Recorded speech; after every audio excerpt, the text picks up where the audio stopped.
JDU कोटे से मंत्री मदन सैनी का कहना है कि पीएम मोदी और सीएम नीतीश की तरह सम्राट चौधरी और निशांत कुमार की जोड़ी भी हिट होने वाली है।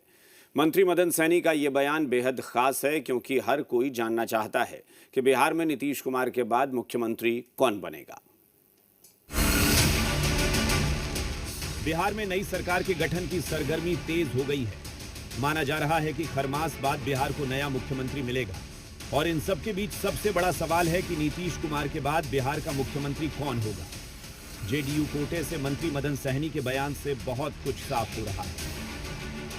हम लोग तो चाहेंगे कि बिहार में जिस तरह केंद्र में माननीय प्रधानमंत्री मोदी जी और माननीय मुख्यमंत्री नीतीश जी का जोड़ी हिट रहा है और लंबे समय से हिट रहा है और हिट सिर्फ हर मोर्चे पर रहा है, उसी तरह से बिहार के विकास में भी एक नया अध्याय और नया जोड़ी बनने जा रहा है। वो जोड़ी अब ये तो फैसला हालांकि एनडीए के नेता करेंगे और भारतीय जनता पार्टी खास करके करेंगे, लेकिन यहाँ एक जोड़ी को लोग पसंद इस बीच में करने लगे हैं। वो जोड़ी है श्री सम्राट चौधरी जी और श्री निशांत कुमार जी। तो क्या माना जाए कि बिहार में मुख्यमंत्री का नाम फाइनल हो चुका है? क्या मंत्री मदन सहनी डिप्टी सीएम सम्राट चौधरी के नाम पर मुहर लगा रहे हैं? मदन सहनी के बयान से कुछ ऐसा ही इशारा मिल रहा है। शायद यही वजह है कि कांग्रेस मदन सहनी पर बिफरी हुई है।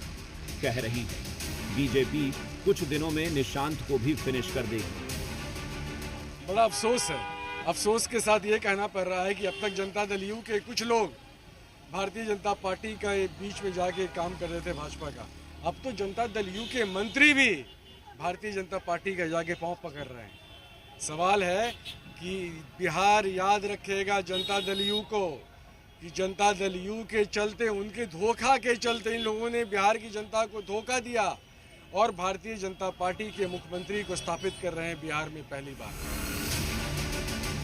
बिहार में डिप्टी सीएम सम्राट चौधरी के नाम की चर्चा जोरों पर है, लेकिन एनडीए का कोई भी नेता साफ साफ ये दावा नहीं कर रहा है।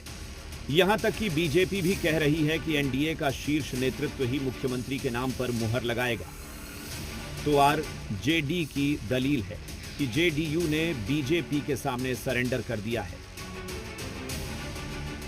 देखिए, ऐसा है कि सम्राट चौधरी हमारे विधायक दल के नेता हैं, भारतीय जनता पार्टी के विधायक दल के नेता हैं और कोई अस्वाभाविक बात नहीं है जो मदन सहनी कह रहे हैं।